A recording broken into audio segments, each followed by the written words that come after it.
Udah mulai? Udah mulai. Oh. Halo semuanya. Halo, selamat malam. Apa ya? Selamat malam. Endorse po? Enggak. Sayang sekali. Kita mau nge-review, nggak nge-review juga sih. Nggak Kalau nge-review nge-review sih. kan ngasih rate ya. Kita mau ngebahas komik favorit kita lagi sambil makan es krim. Mengendutkan badan. Loh, kita jadi bahas es krim dong. Kok belakangan kayak banyak yang minta untuk bahas komik A, komik B gitu. Sebenarnya kita nggak bisa selalu memenuhi itu karena belum tentu kita punya komiknya dan pernah baca kan. Komik tuh banyak banget tau. Tapi yang bisa kita lakukan, oh berarti kayaknya banyak yang pengen lihat kita tuh ngomongin komik gitu. Iya, sekarang apa nih komik yang mau dibahas nih? Nah, Nah, enggak. enak ini. Sekarang ini buat judul bagus nih. Wah. Kalau buatku ini adalah komik terbaik sepanjang masa. Oh ya? Apakah itu? Ya, itu bikinannya Urasawa Naoki, Monster. Tapi kalau ini kalau yang kita di rumah nih cuman baru ada yang satu nih, yang versi rilis ulang. Cuman dulu aku koleksi lengkap yang versi yang lawas, yang asli, yang sampulnya tuh coklat. Oh, yang masih kayak gitu biasa ya? Yang Kayak masih Kidaichi biasa, gitu ya? yang sekarang udah rare banget tuh, udah jadi mahal. Nah itu lengkap tapi di rumah Gombong. Nah kalau yang ini dari cetak ulang, ya tetap mahal sih. Cetak ulang nih kayaknya 160-an gitu, karena gede 160 tuh. Iya, 158.000 di Gramet ya. Sekarang kayaknya kalau di Gramet tuh yang cetak ulang udah sampai volume 3 atau 4 gitu kan ya. Segede ini, gede kayak kitab gitu. Jadi langsung kayak berapa chapter ya?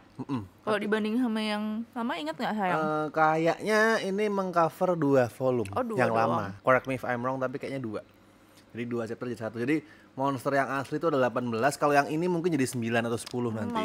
Malah lebih cepet ya. Lebih cepat gitu. Tapi agak mahal. Jadi sebenarnya lebih murah karena 160 bagi 2 gitu 80, sedangkan yang asli sekarang yang second pun udah dijual berapa ratus ribu kan. Jadi kayak nih hitungannya lebih murah gitu. Tapi bagus nih. Kita Packagingnya kalau bagus. misalnya mau ngebahas dari segi covernya dulu ya. Ini Bagus. ada double cover. Coba. Aku bukain.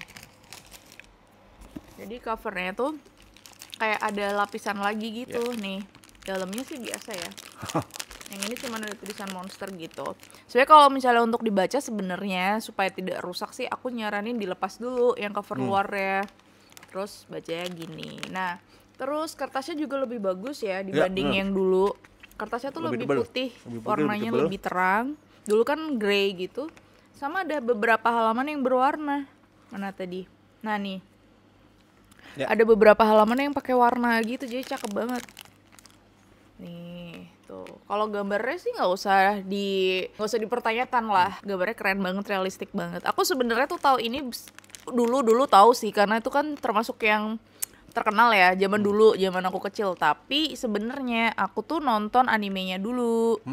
Animenya kan bagus. Baru aku belum pernah beli sih. Baru aku memutuskan untuk beli lagi ini. Maksudnya kamu beli kan baru-baru ya. Setelah kita ngeliat ada ininya diterbitin lagi gitu. Jadi aku lebih mengenal ini dari animenya dulu. Animenya ada di Netflix ya. Betul. Dan itu udah tamat kan? Lengkap kan? Udah amat.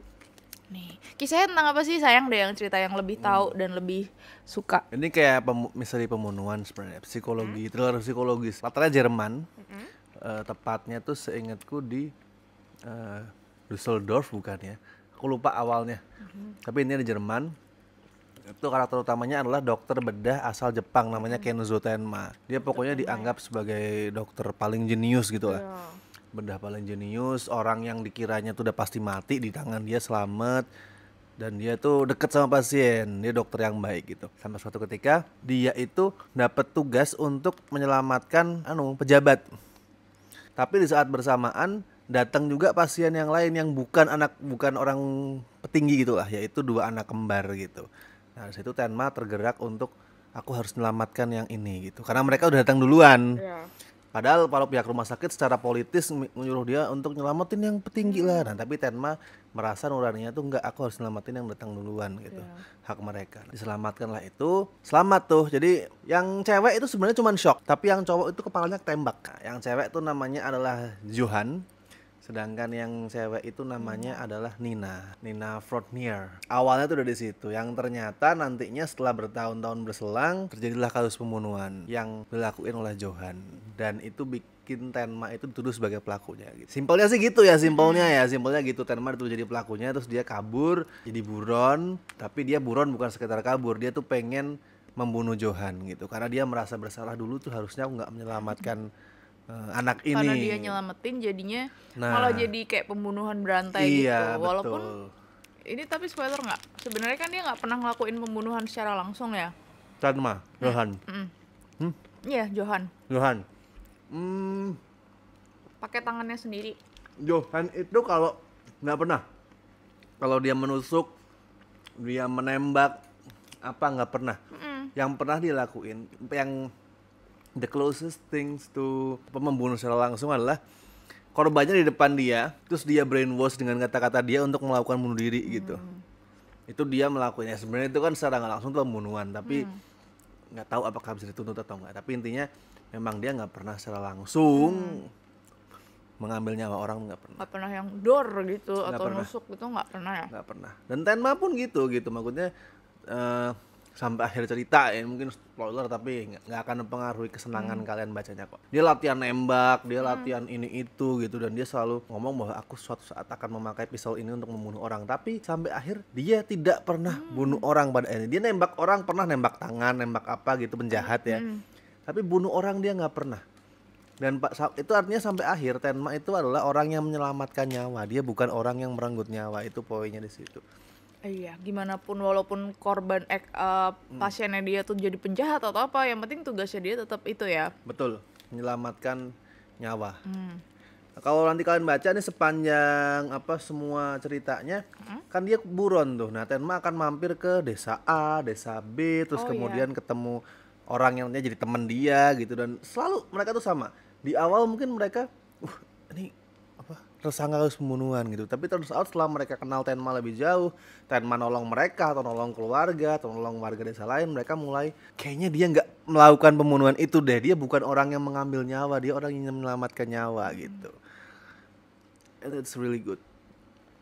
Bagus sih, jadi plotnya gitu ya. Plotnya sebenarnya tentang ya mereka anggaplah kayak musuh gitu ya, si Tenma sama si Johan. Kalau karakternya sendiri gimana? Saya suka nggak? Suka banget. Ini sebenarnya ceritanya psikisnya kan gini. Nanti seiring waktu kita akan semakin tahu ya backgroundnya Johan tuh kenapa dia seperti itu. Sama Nina adik kembarnya dia pada saat kecil melewati apa gitu. Nanti kita akan pokoknya psikis banget lah ceritanya tuh.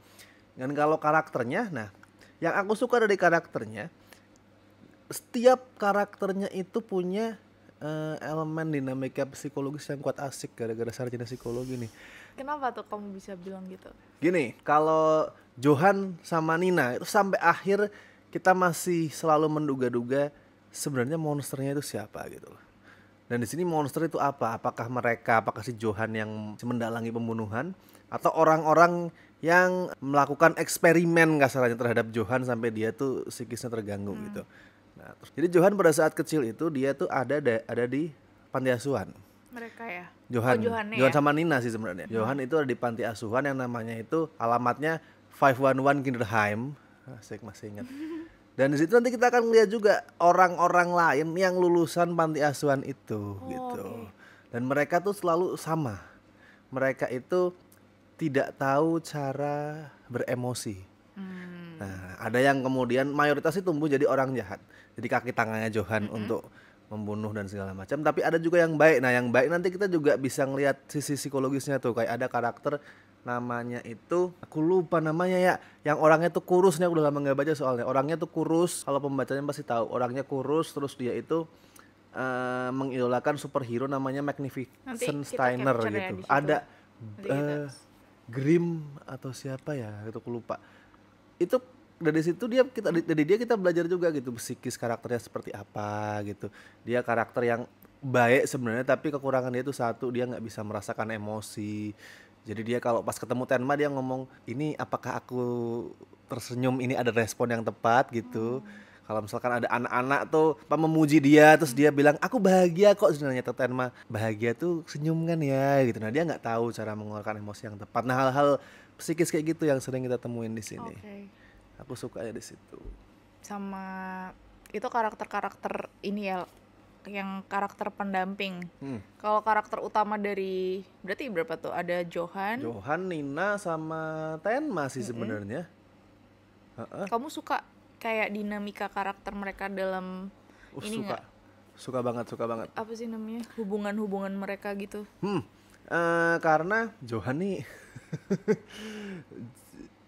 saya pernah nonton The Dark Knight kan, Batman, Joker gitu.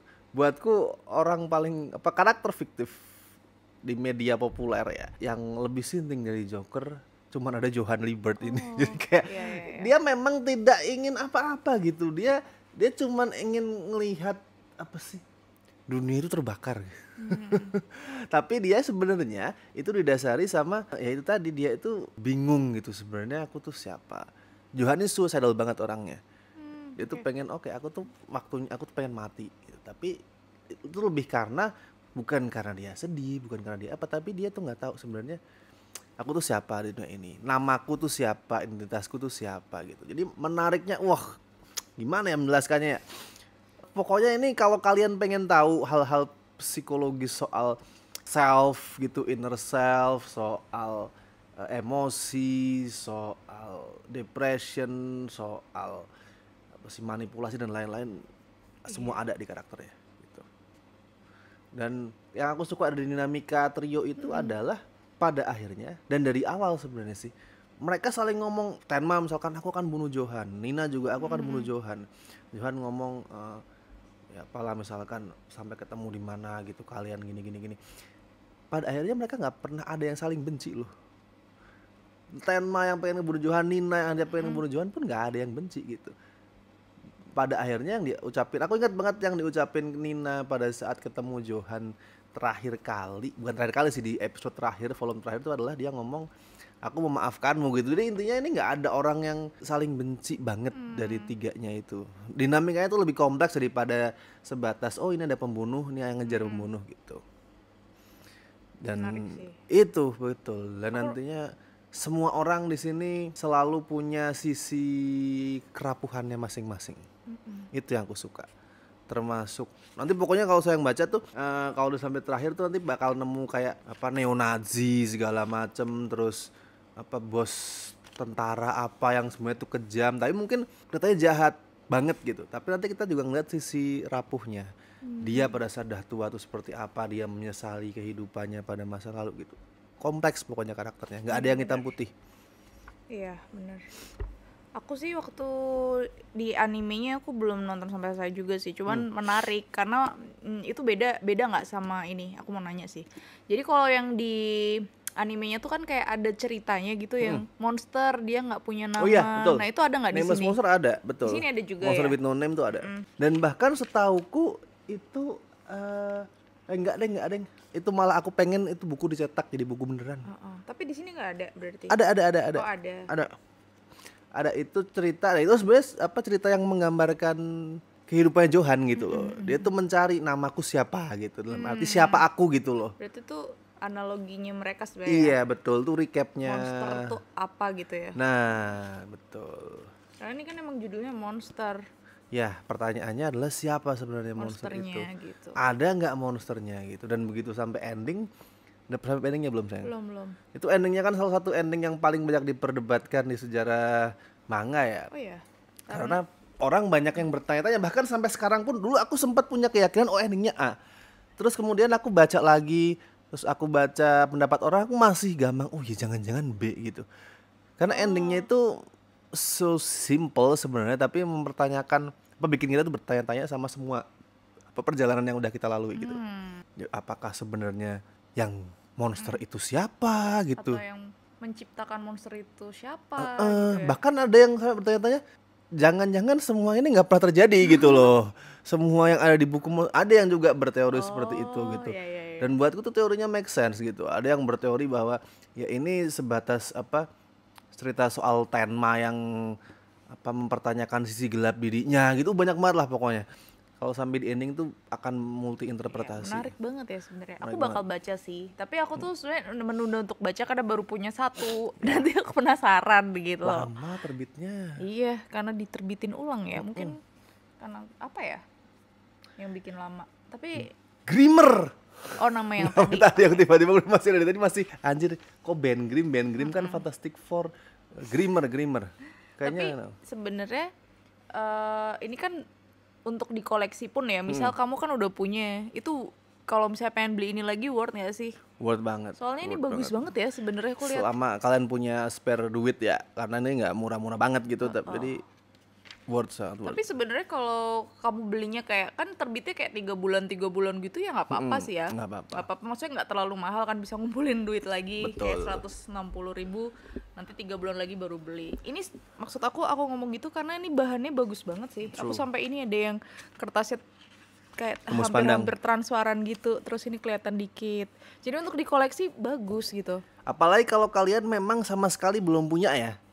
Oh, yang lama. Iya, ini worth banget gitu. Worth banget baik dari segi fisiknya, dari segi kontennya, ini worth banget pokoknya.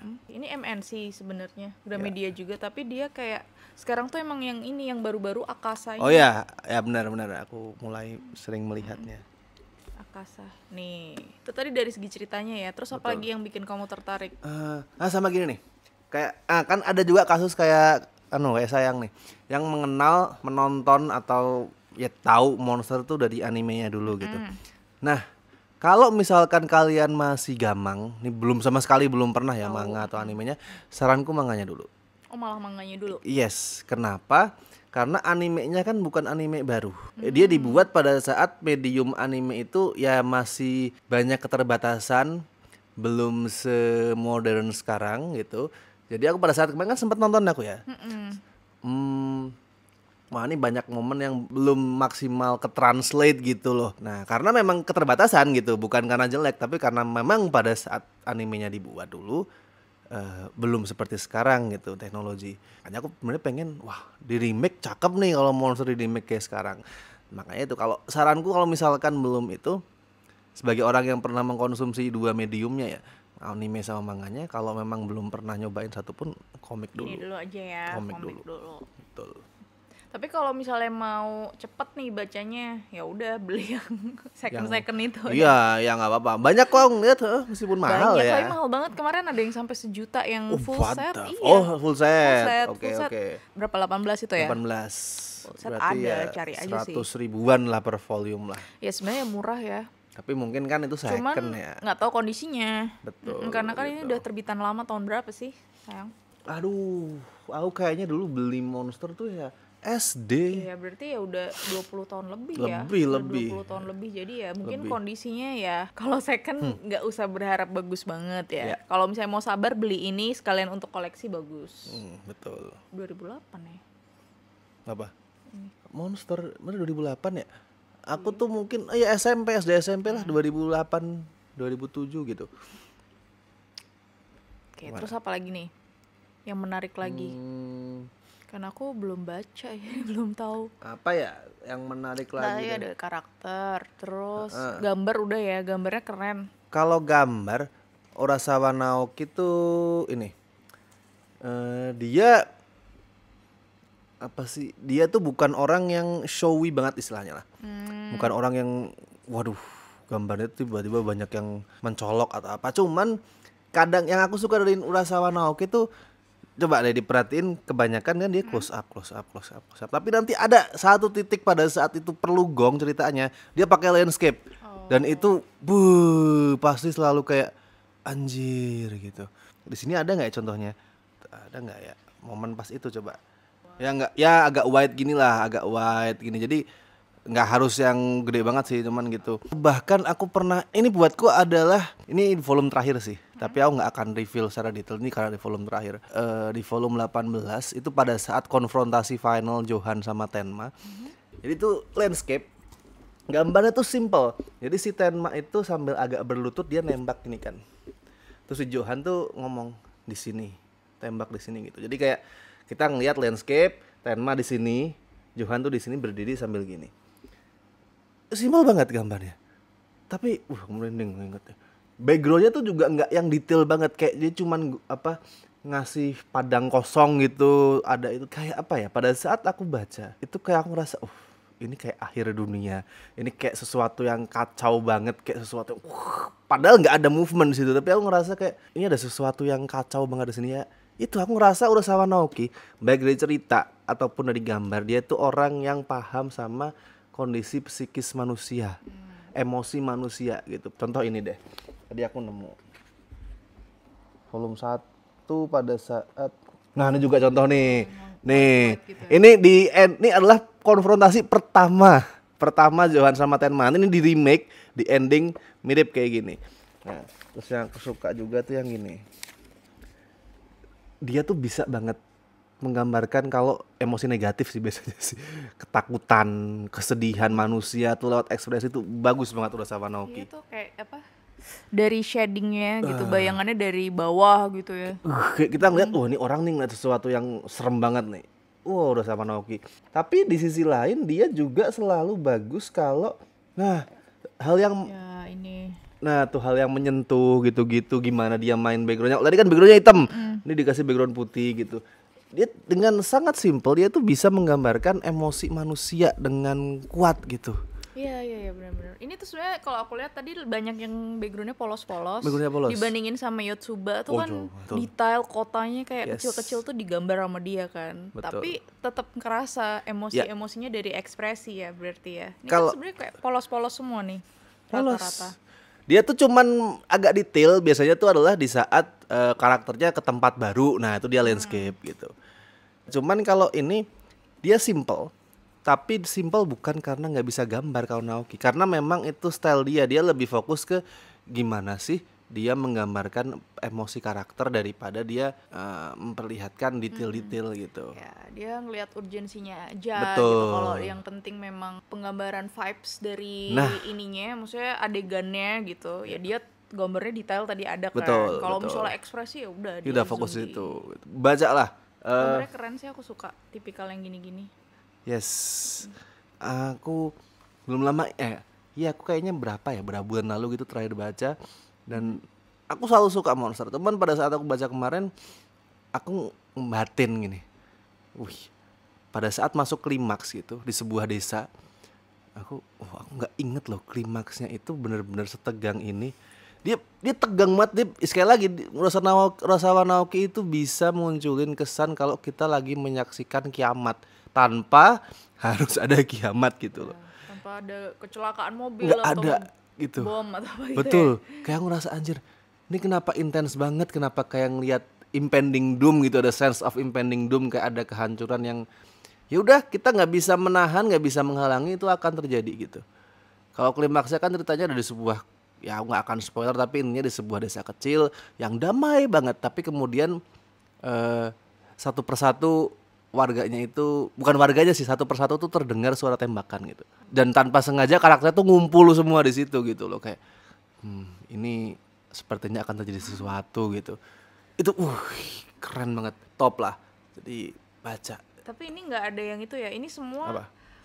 maksudnya gambarnya tuh serius gitu. Kalau maksudnya kayak komik-komik lain kan serius nih gambarnya gini, tapi nanti ada yang cibinya gitu. Oh nggak ada. Nggak ada ya? Kalau karakternya lagi komedik pun tidak jadi cibi gitu. Ya, berarti ini benar-benar yang gede gini ya. Betul. Dan Urasawa Naoki memang di manga-manga dia yang lain, saya ingat tuh nggak pernah pakai kayak gitu sih. Di yang Atom, Pluto, sorry kok Atom, yang dia nge-remake Astro Boy itu juga sama, terus 20th Century Boys juga sama gitu.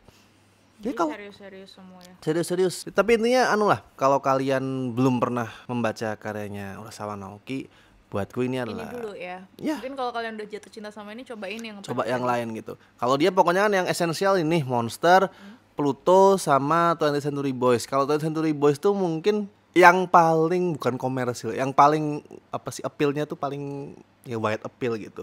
Paling komersil, paling fun, misteri gitu. Kalau ini kan bener-bener dewasa, serius, kadang pace-nya agak lambat gitu. Iya, mungkin ini nggak bisa untuk semua umur juga kan. Nggak bisa Ini buat gitu. dewasa sama yang yang suka sama apa sesuatu yang tegang gitu.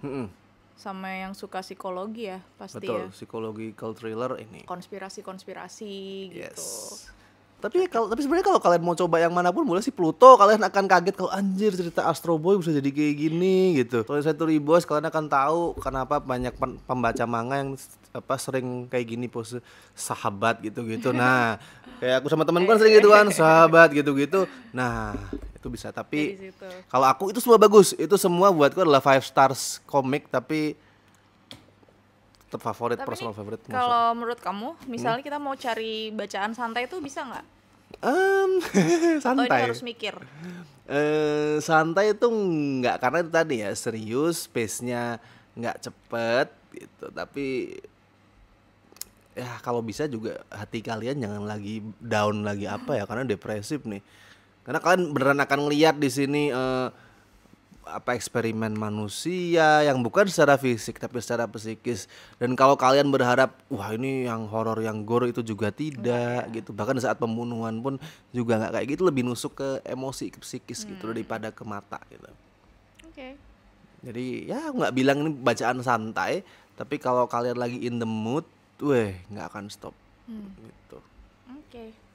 Ya udah, itu tadi cerita-cerita dan rekomendasi dari Mas Rashid tentang komik monster yang menjadi favoritnya dia. Ya, komik terbaik sepanjang masa lah judulnya tuh. Nanti ya judulnya itu.